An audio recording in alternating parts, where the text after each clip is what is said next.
Hello guys, welcome back to our channel. Name is Shravani. ఈరోజు special video అనమాట. ఏంటంటే నేను ఫస్ట్ టైం పండు మిర్చి పచ్చడి అయితే పట్టాను. ఆహ్, అంటే నేర్చుకోవాలి కదా! రేపు విహాకైనా నేను చేసి ఇవ్వాలి కదా! అని అన్నట్టుగా అన్నీ నేర్చుకుంటున్నాననమాట స్లోగా. సో, ఇప్పుడైతే లేట్ చేయకుండా ఈ పండు మిర్చి పచ్చడి ఎట్లా పట్టానో చూపించేస్తాను. Let's start the video. First అయితే ఒక కేజీ దాకా పండు మిర్చి తీసుకోవాలండి. ఇవి నాకు మా మావయ్య గారు తెచ్చిపెట్టారనమాట. అంటే ఇల్లెమ్మట వస్తున్నాయి గానీ, అవి మంచివి ఏరి తీసుకోవడం నాకు రాదు. సో, అందుకని చెప్పి ఇలా వాటర్ ఉండేటట్టుగా మనం పండు మిర్చిని సెలెక్ట్ చేసుకోవాలి. కొన్ని డ్రై అయిపోయినయి కూడా ఉంటాయి గానీ, మనం సెలెక్ట్ చేసుకునే దాన్ని బట్టే మనకి పచ్చడి టేస్ట్ గాని, టెక్స్చర్ గాని ఉంటుంది. సో, ఇక్కడ నేనైతే ఒక కేజీ అయితే తీసుకున్నాను పండు మిర్చి. వీటిని ఇలా ఫుల్‌గా వాటర్ పోసేసి మనం నీట్‌గా వాష్ చేసుకోవాలి. ఇవి చూడటానికి చాలా నీట్‌గా, క్లీన్‌గా ఉన్నట్టే ఉన్నాయి. కానీ మనం వాష్ చేసినప్పుడు చాలా డర్ట్ ఉంటది.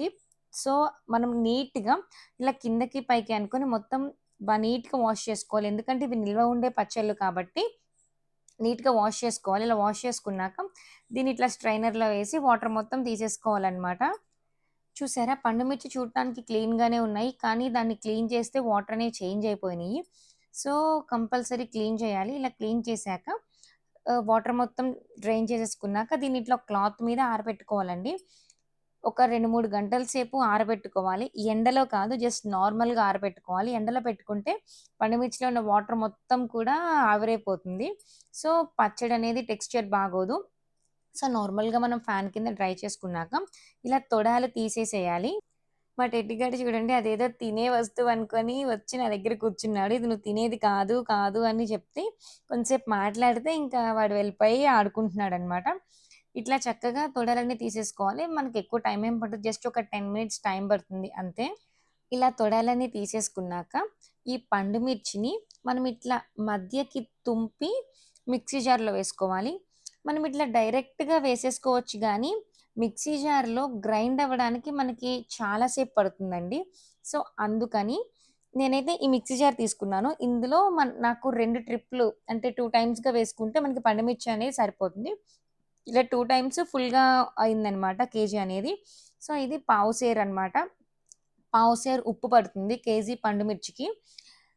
ఈ ఉప్పుని కొంచెం కొంచెం యాడ్ చేసుకుంటూ మనం కచ్చా పచ్చాగా గ్రైండ్ చేసుకోవాలి. అంటే బరకగా గ్రైండ్ చేసుకోవాలనమాట. మరి మెత్తగా పేస్ట్‌లా అయిపోకూడదు. ఇలా గ్రైండ్ చేసుకున్నాక మనం ఒక ప్లాస్టిక్ కంటైనర్‌లో మనం గ్రైండ్ చేసుకున్న ఈ పండు మిర్చిని వేసేసుకోవాలి. ప్లాస్టిక్‌లో మాత్రమే వేయాలండి. స్టీల్‌లో వేయకూడదు. ఎందుకంటే చింతపండు వేస్తాము. చింతపండు అంటే పులుపు కదా! సో, స్టీల్ తినేసిద్ది. కాబట్టి స్టీల్‌లో వేయకూడదు. మనకి 200 గ్రామ్స్ దాకా చింతపండు పడుతుంది. ఈ చింతపండుని ఇట్లా వీడియో క్లిప్‌లో చూపించినట్టుగా గింజలు, ఈనెలు అన్నీ తీసేసుకొని మనం క్లీన్ చేసుకోవాలి. ఇలా చేసుకున్నాక మనం కింద లేయర్‌లో పండు మిర్చి పచ్చడి వేసాం కదా! దాని పైన ఈ చింతపండుని వేసేసేయాలి. అలాగే మనం పైన ఇంకొక లేయర్ లాగా పండు మిర్చిని వేసి దీన్ని ఇట్లా మొత్తం క్లోజ్ చేసి మినిమమ్ 3-4 డేస్ మూత పెట్టేసుకొని అట్లా ఉంచేసేయాలి. కదపకూడదు. అంటే మనకి ఈ చింతపండు అనేది పండు మిర్చి కొంచెం వాటరీగా ఉంటుంది కదా! దాంట్లో నానుతుందనమాట. ఒక 4 డేస్ తర్వాత దీన్ని మనం గ్రైండ్ చేసుకోవాలి. ఈ పండు మిర్చిని, చింతపండుని రెండిటిని కలిపి ఇట్లా గ్రైండర్‌లో వేసేసుకోవాలి. మనకి మెత్తగా పేస్ట్‌లాగా అయిపోవాలనమాట. ఓ పక్క ఇట్లా పండు మిర్చి గ్రైండ్ అవుతున్నప్పుడే మనం స్టవ్ ఆన్ చేసుకొని ఒక పాన్ పెట్టుకోవాలి. ఇందులో ఒక టీ స్పూను మెంతులు వేసుకోవాలండి. మెంతులు కొద్దిగా వేగాక ఇప్పుడు ఇందులో 2 టీ స్పూన్ల దాకా ఆవాలు వేసుకోవాలి. ఎందుకంటే ఆవాలు మనకి తొందరగా వేగిపోతాయి. మెంతులు వేగడానికి టైం పడుతుంది. సో, అందుకని ఫస్ట్ మెంతులు వేసుకొని ఒక 20 సెకండ్స్, 30 సెకండ్స్ అయ్యాక ఆవాలు వేసుకొని రెండిటిని లో ఫ్లేమ్‌లో దోరగా వేయించుకోవాలి. వేయించుకున్నాక ఇలా ఒక ప్లేట్‌లోకి తీసుకొని బాగా చల్లారనివ్వాలి. దీన్ని మనం మిక్సీ జార్‌లో వేసుకొని మెత్తగా పొడిలా చేసుకోవాలండి. గ్రైండ్ చేసుకోవాలనమాట.